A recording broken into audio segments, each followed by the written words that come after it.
La primera qüestió que vàrem decidir a nit de proposar a l'Assemblea és marcar unes línies de treball, perquè si se mos dispersa molt el tema legal no arribarem a res. I n'hi ha que marcar objectius molt concrets. El primer objectiu és abordar la proposta de reforma de la llei que regula les iniciatives legislatives populars.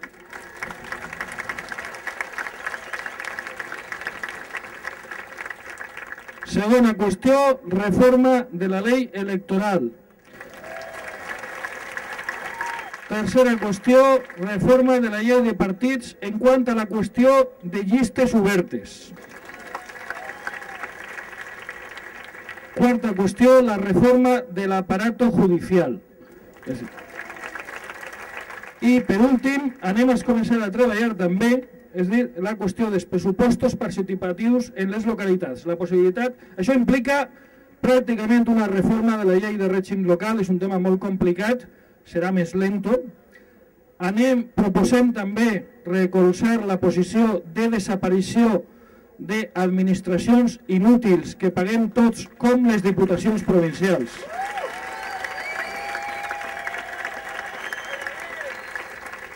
Tancament dels centres d'internament d'estrangers i s'ha parlat, encara que això està molt incipient, la possibilitat d'una convocatòria de vaga general, encara que això és un tema que encara va per a més llarg.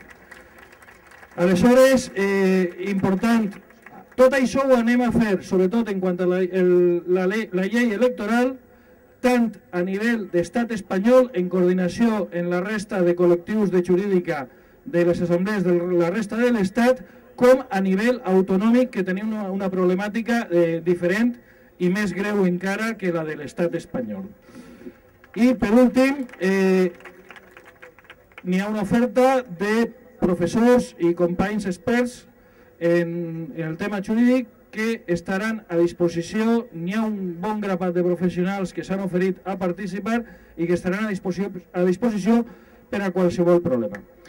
Per últim, i en quant a possibles problemes d'ordre públic, n'hi ha que reforçar la idea de que tenim que evitar-los.